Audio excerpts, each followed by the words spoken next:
नमस्कार, 7 बजे 7 सवाल में आपका स्वागत है। आपके साथ मैं हूं नवजोत रंधावा। देश के पश्चिमी हिस्से के साथ साथ पहाड़ों पर भी बारिश ने परेशानी बढ़ा दी है।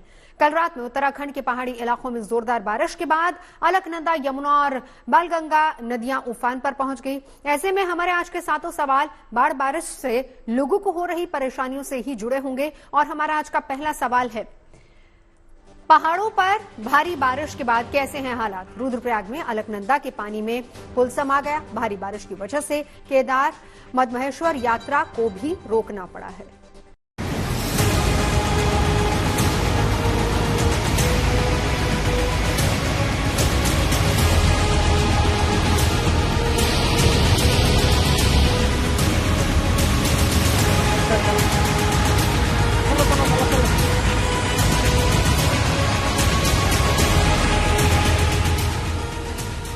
पहाड़ों पर बारिश कहर बनकर टूटी है। उत्तराखंड में भारी बारिश ने पहाड़ी इलाकों में भारी तबाही मचाई है। अलकनंदा, बालगंगा और यमुना नदी उफान पर हैं। पहाड़ी इलाकों में नदियों के रौद्र रूप ने जबरदस्त तबाही मचाई है। नदियों में अचानक जलस्तर बढ़ने से लोग अपने घरों से पलायन करने को मजबूर हुए हैं।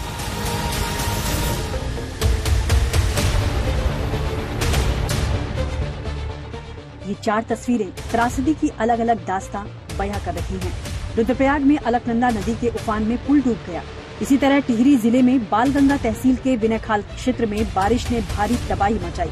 उत्तरकाशी में भी यमुनोत्री धाम में यमुना उफान पर है और कल रात भारी बारिश की वजह से पानी जानकी चट्टी के पार्किंग तक पहुंच गया। वहीं चमोली जिले में भारी बारिश के बाद हुए लैंडस्लाइड का मलबा घरों में घुस गया। रुद्रप्रयाग में अलकनंदा नदी के उफान पर होने की वजह से रुद्रप्रयाग जिले के 5 गांवों को जोड़ने वाला पैदल पुल नदी के बढ़े जलस्तर में समा गया। इससे ग्रामीण अपने ही घरों में फंस गए हैं और इन ग्रामीणों का जिला मुख्यालय से फिलहाल संपर्क कट चुका है।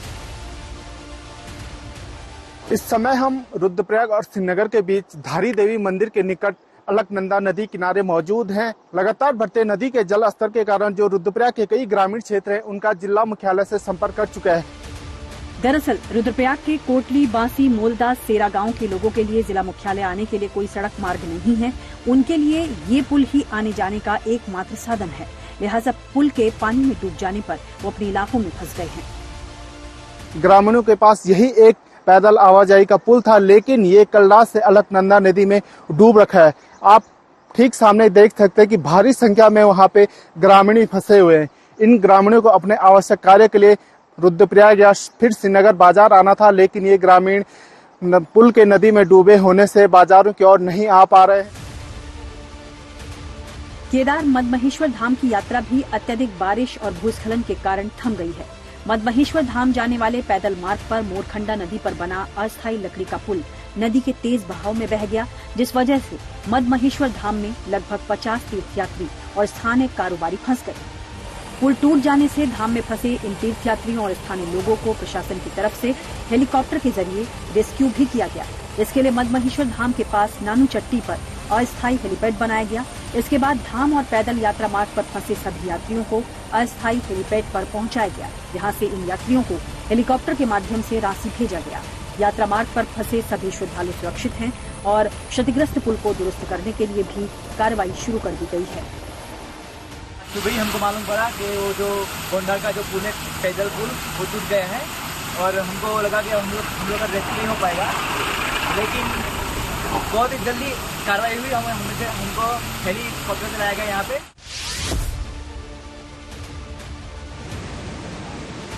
कल रात उत्तरकाशी में हुई भारी बारिश के बाद यमुनोत्री धाम समेत इसके तटवर्ती इलाकों में यमुना का रौद्र रूप देखने को मिला। देर रात अचानक यमुना नदी में आए उफान के बाद यमुना जी के मुख्य मंदिर समेत जानकी चट्टी तक अफरा तफरी मच गई।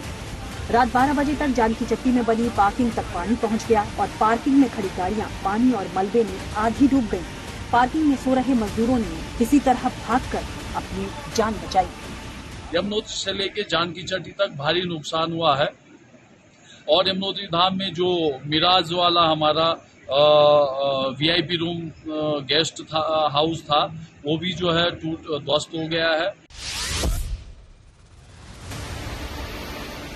वहीं टिहरी जिले के बालगंगा तहसील के विनयखाल क्षेत्र में एक बार फिर से बारिश ने भारी तबाही मचाई। भारी बारिश के चलते क्षेत्र के तोली तिंगड़, जखाना के ग्रामीणों की कई एकड़ कृषि भूमि आपदा की चपेट में आ गई, जबकि बिनरखाल जखाना सड़क मार्ग का एक हिस्सा नदी में समा गया। इसके बाद ग्रामीणों का जिला मुख्यालय समेत मुख्य बाजारों से संपर्क पूरी तरह से टूट गया।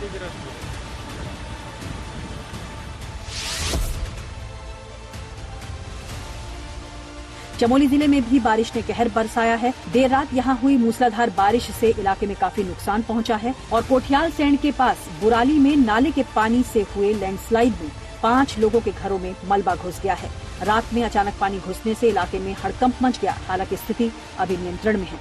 रुद्रप्रयाग से प्रवीण सेमवाल, उत्तरकाशी से ओंकार बहुगुणा और टिहरी से कृष्ण गोविंद कंसवाल के साथ bureau report, good news today. Maharashtra के कई जिलों में बारिश हो रही है और अभी भी कई इलाकों को लेकर मौसम विभाग ने रेड अलर्ट जारी किया है।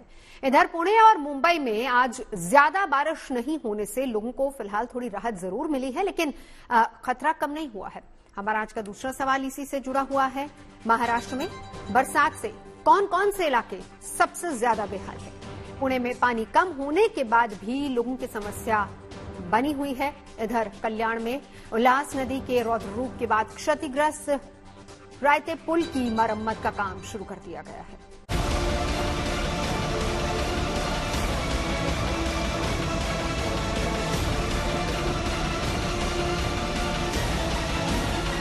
महाराष्ट्र के कई जिलों में अभी बाढ़ जैसे हालात बने हुए हैं। हालांकि मुंबई और पुणे में लोगों को आज भारी बारिश से राहत मिली है, लेकिन बारिश से हुई तबाही का असर अब भी महसूस किया जा सकता है। पुणे में कल खड़गवासला डैम से पानी छोड़े जाने के बाद पुणे की सड़कें समंदर में तब्दील हो गई थीं। लेकिन आज जलस्तर कम होने से लोगों के घर से पानी तो निकल गया है, लेकिन मुसीबतें कम नहीं हुई हैं। भारी बारिश के बाद अब पुणे में पानी तो थोड़ा कम हो गया है, लेकिन बस्तियों का हाल क्या है आपको दिखाने की कोशिश करते हैं। पुणे के इस एरंडवने इलाके में अभी आया हूँ, एक बस्ती में, जहाँ पूरे मिट्टी से लबालब घर दिखाई दे रहे हैं। हर एक अपने सामान को समेटने की कोशिश कर रहा है। सामान जो घर का पूरा बिखरा हुआ है वो लगाने की कोशिश में लोग यहाँ जुटे हुए हैं। देख सकते हैं अभी तक ये सुबह से पानी निकाल रहे हैं इस घर से। पुणे के निचले इलाकों में घरों में से पानी निकलने के बाद पूरा घर कीचड़ से भर गया है। लिहाजा लोग अब अपने घरों की सफाई में जुटे हैं, लेकिन उनको इस बात का डर है कि अगर फिर से डैम से पानी छोड़ा गया तो उनकी मुसीबत बढ़ जाएगी। नहीं, बिजली भी नहीं आई, पानी भी नहीं आई। अभी मैंने पानी को बताया है क्योंकि हमको पानी चाहिए साफ करने के लिए पानी चाहिए। पानी नहीं है हमारे पास। सुबह 5 बजे आता है, 10 बजे तक चला जाता है पानी। उससे क्या हम काम क्या करेंगे? बच्चे लोग हैं, उनको स्कूल में जाने का है, वो टिफिन लेके जाने का है उसको, तो वही काम करेंगे ना। दरअसल आज भी खड़गवासला डैम से 15,000 क्यूसेक पानी छोड़ा गया है। इससे मुथा नदी खतरे के निशान से ऊपर बढ़ रही है। नदी के ऊपर जो ब्रिज है वहां अभी खड़ा हूँ। कल से कम पानी यहाँ आपको नजर दिखाई दे रहा होगा, क्योंकि आज दिन भर में 15,000 क्यूसेक पानी छोड़ा जा रहा है। और दिन भर में अगर जो कुछ भी खड़गवासला के जो डैम है उसके कैचमेंट एरिया में अगर बारिश बढ़ती है तभी और 7 से 15,000 तक और क्यूसेक पानी छोड़ा जाएगा।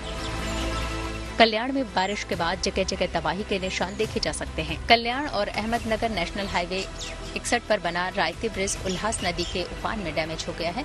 नदी के बहाव में पुल की रेलिंग बह गई है, जिसके बाद इस पुल को जनता के लिए बंद कर दिया गया है। देख सकते हैं कि हम इस वक्त रायते ब्रिज पर मौजूद हैं। रायते पुल जिसे कहा जाता है, ये पुल जो है ये मुंबई अहमदनगर हाईवे पर है, कल्याण अहमदनगर हाईवे पर है। और कल जो भारी बरसात ठाणे और मुंबई और अन्य इलाकों में हुई है, कल्याण के पास के इलाकों में हुई है, उस वजह से उल्लास नदी का जो स्तर था वो इस पुल के ऊपर से बह रही थी उल्लास नदी।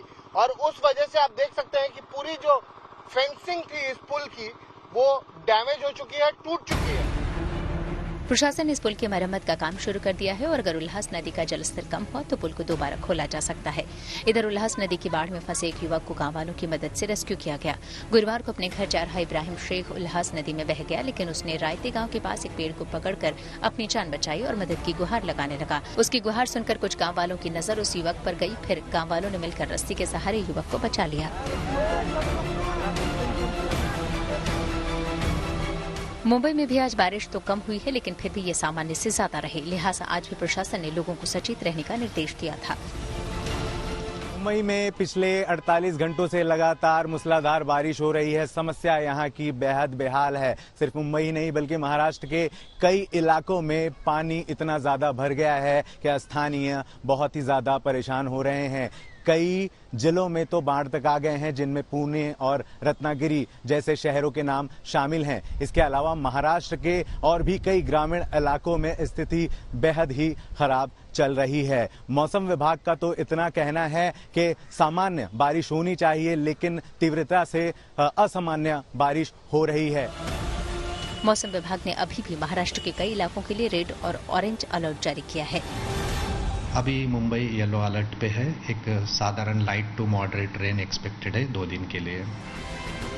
महाराष्ट्र में बाढ़ बारिश की स्थिति को देखते हुए कल रात मुख्यमंत्री एकनाथ शिंदे ने वरिष्ठ अधिकारियों के साथ बैठक की और सभी पीड़ितों को हर संभव मदद उपलब्ध कराने का आदेश दिया है।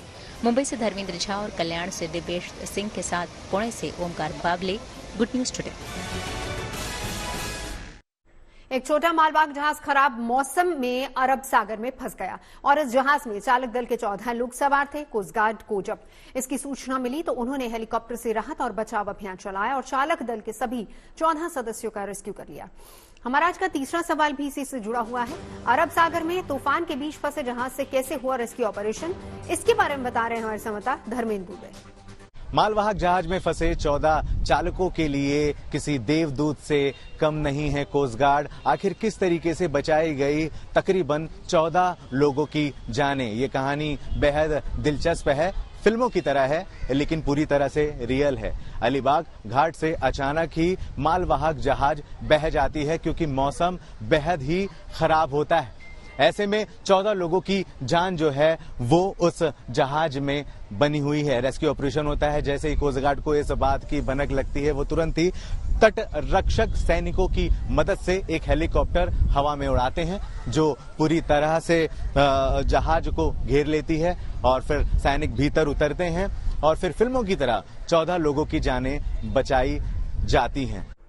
गुजरात इन दिनों भारी बारिश की वजह से बाढ़ से जूझ रहा है। नवसारी और तापी जैसे कई जिलों में बाढ़ का पानी घरों में घुस चुका है और लोग घरों से पलायन करने के लिए मजबूर हैं। हमारा आज का चौथा सवाल इसी से जुड़ा हुआ है। गुजरात में बाढ़ बारिश से कैसे हैं हालात? बाढ़ की वजह से हजारों लोग फंसे हुए हैं, उनको सुरक्षित ठिकानों पर पहुंचाया जा चुका है। नवसारी में लगातार हो रही बारिश की वजह से लोगों के घरों में बारिश का पानी घुस आया है।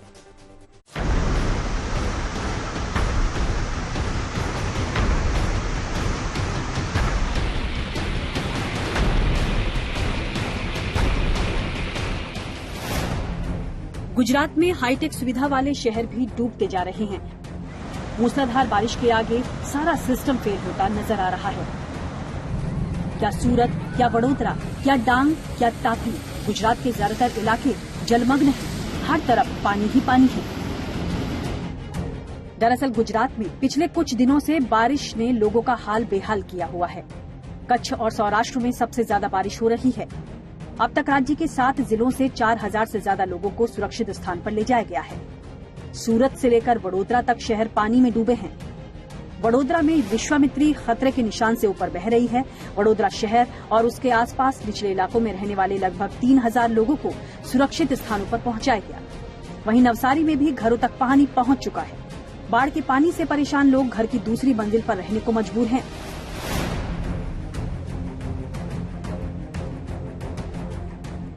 ये तस्वीरें गुजरात के सूरत की हैं। यहाँ पिछले कई दिनों से भारी बारिश हो रही है, जिस वजह से नदी और नाले उफान पर हैं। बाढ़ के चलते कई गांव पानी में डूब चुके हैं। आवागमन के लिए नाव का इस्तेमाल हो रहा है। इस बीच गुजरात सरकार में मंत्री मुकेश पटेल ने भारी बारिश से प्रभावित वडोली, उमराची, कीमामाली, कठोदरा गांवों का निरीक्षण किया। वहां लोगों से मिले और जल्द राहत का आश्वासन भी दिया। 6वां दिन है, लेकिन फिर भी यहाँ पर पानी सूखा नहीं है, पानी उतरा नहीं है। अभी भी आप हमारे पीछे देखेंगे तो ये जो बस्ती है पूरी, जो लिम्बायत इलाके में मीठी खाड़ी के नाम से जो मशहूर इलाका है, यहाँ पर आप देखेंगे अभी भी यहाँ पर पानी भरा हुआ है और लोग इसमें से आवाजाही कर रहे हैं क्योंकि इनके पास रहने के लिए कोई वैकल्पिक व्यवस्था नहीं है। शायद इसीलिए यहाँ पर लोग रह रहे हैं। तो यहाँ पर आप देखेंगे तो वो पंपिंग वगैरह स्टार्ट करने की कोशिश कर रहे हैं। आज 6वां दिन है कि किस तरह से लोग बदहाली में यहाँ पर रहने को मजबूर हैं। सूरत में बाढ़ से करीब 1 लाख लोग प्रभावित हैं। वहीं 955 लोगों को सुरक्षित जगहों पर शिफ्ट किया गया है। प्रभावित इलाकों का जायजा लेने के लिए मंत्री भी शहर शहर दौरा कर रहे हैं। लोगों के लिए राहत सामग्री पहुंचाई जा रही है।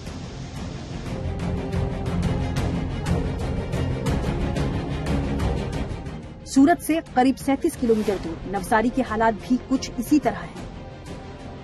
यहाँ भी बाढ़ का पानी घर तक पहुंच गया है। भारी बारिश की वजह से ज्यादातर नदियां उफान पर हैं। शहरों तक पानी पहुंच गया है। हालात ये हैं कि जल भराव से परेशान करीब 120 लोगों को शेल्टर होम भेजा गया। गांव-गांव में खाने का इंतजाम तक करवाया जा रहा है।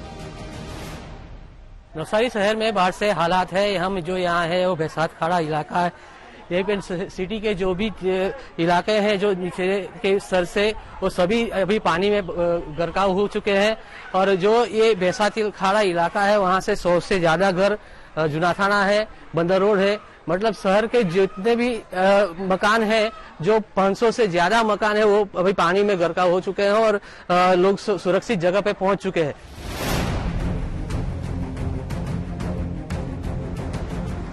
बाढ़ बारिश की ऐसी ही तस्वीरें दक्षिण गुजरात के तापी जिले से भी आई हैं, जहां आफत भरी बारिश ने घरों तक पानी पहुंचा दिया है।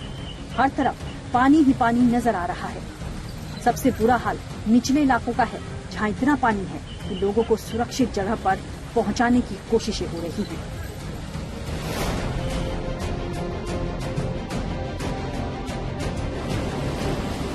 गुजरात में तेज बारिश के कारण नदियां उफान पर हैं। यहाँ 10 से ज्यादा जिलों में बाढ़ जैसे हालात बने हुए हैं। डांग जिले की भी कुछ ऐसी ही हालत है। नदियां ओवरफ्लो होने की वजह से वाटरफॉल का भी पानी बढ़ता जा रहा है। सूरत से संजय सिंह राठौड़ और नवसारी से रौनक जैनी के साथ bureau report, good news today. Madhya Pradesh के भी कई इलाकों में पिछले 48 घंटों से रुक रुक कर बारिश हो रही है। राजधानी भोपाल में भी लगातार हो रही बारिश की वजह से निचले इलाकों में जलजमाव शुरू हो गया है। ऐसे में हमारा आज का 5वां सवाल इसी से जुड़ा हुआ है। सवाल ये है कि भोपाल में बारिश से कैसे बिगड़ा शहर का सूरत हाल। भोपाल में बारिश के बाद की स्थिति दिखा रहे हैं हमारे संवाददाता रवीश पाल सिंह। मध्य प्रदेश के अलग अलग हिस्सों में बीते 2 दिनों से जबरदस्त बारिश हो रही है। राजधानी भोपाल में भी शुक्रवार सुबह से बारिश का दौर जारी है। हालांकि कभी तेज तो कभी धीमी बारिश हो रही है, लेकिन भोपाल के जो निचले इलाके में बारिश का पानी है वो धीरे धीरे भरना शुरू हो गया है। उनके तस्वीर आपको दिखा रहे हैं, आप सामने देख सकते हैं। इस वक्त हम मौजूद हैं भोपाल के करोद इलाके के पास, और यहाँ पे अगर आप देखें तो जो निचला इलाका है, जो कॉलोनियां है, इनमें पानी भर गया। और आप देख सकते हैं ऑटो को कैसे यहाँ पे निकालना पड़ रहा है, क्योंकि ऑटो जो है वो बंद पड़ गया है पानी के वजह से। वो गार जो निकल के आ रही है उसके आप देख सकते हैं वो डूबी हुई है। हालांकि अभी ये शुरुआत भर हुई है पानी की, और ये वो इलाका है जहाँ पे अक्सर तेज बारिश में कमर तक पानी भर जाता है। भोपाल का जो निशातपुरा इलाका है उसके पास में ये पूरी जगह पड़ती है, और वहाँ पे ये तमाम लोग मौजूद हैं, और जहाँ पे इस समय ये पानी पूरा भरा हुआ है। दिल्ली में भी आज सुबह बरसात हुई। हालांकि दिल्ली में मुंबई जैसी बारिश नहीं हुई, लेकिन थोड़ी सी बारिश में ही दिल्ली का हाल बेहाल हो गया। वीवीआईपी इलाकों में भी थोड़ी सी ही बारिश के बाद सड़कों पर जल जमाव हो गया। ऐसे में हमारा आज का छठा सवाल दिल्ली की बारिश से जुड़ा हुआ है। हमारा आज का छठा सवाल ये है कि दिल्ली में बारिश बनी कितनी बड़ी मुसीबत। दिल्ली में बारिश के बाद का हाल क्या रहा, मेरे सहयोगी हिमांशु मिश्रा ने जायजा लिया। जरा सी बारिश के बाद दिल्ली के क्या हालात हो जाते हैं, ये तस्वीरें काफी है दिखाने के लिए, जो दिल्ली के वीवीआईपी इलाके कर्तव्य पथ और इंडिया गेट के सामने की है। आप देखिए यहाँ पर कितना पानी जमा हो गया है। जरा सी बारिश हुई सुबह के वक्त, और चारों तरफ ये देखिए आप इंडिया गेट का जो सर्कल है उस पर आपको कर्तव्य पथ के पास चारों तरफ पानी ही पानी नजर आएगा। जो फुटपाथ का एरिया है, जो सड़क के किनारे आप देखिए जो पूरा फुटपाथ का एरिया बना हुआ है वो पानी से पूरी तरीके से डूब चुका है। हालांकि काफी देर से बारिश धीरे धीरे हो रही है, कुछ देर ही तेजी से हुई थी, लेकिन उसके बावजूद ये तस्वीरें हैं। कनॉट प्लेस के कई इलाके हमने देखा, वीवीआईपी इलाकों में हमने देखा कि किस तरीके से जगह जगह थोड़ी सी बारिश के बाद पानी इकट्ठा हो गया। देश बाढ़ और बारिश से जूझ रहा है, तो वहीं फिलीपींस और ताइवान जैसे देश गेमी तूफान के कहर से दूचार हो रहे हैं। गेमी तूफान ने फिलीपींस और ताइवान में भारी तबाही मचाई। ऐसे में हमारा आज का 7वां और आखिरी सवाल इसी से जुड़ा हुआ है। सवाल यह है कि फिलीपींस और ताइवान में गेमी तूफान के कहर से किस कदर हुई है बर्बादी। ताइवान और फिलीपींस गेमी तूफान की चपेट में आ चुके हैं। ताइवान में 8 साल के बाद ऐसा खतरनाक तूफान देखने को मिला है। ताइवान में 227 किलोमीटर प्रति घंटे की रफ्तार से हवाएं चल रही हैं। 7 बजे 7 सवाल में अभी के लिए बस इतना ही। देश और दुनिया की तमाम अच्छी खबरों के लिए आप देखते रहिए गुड न्यूज टुडे।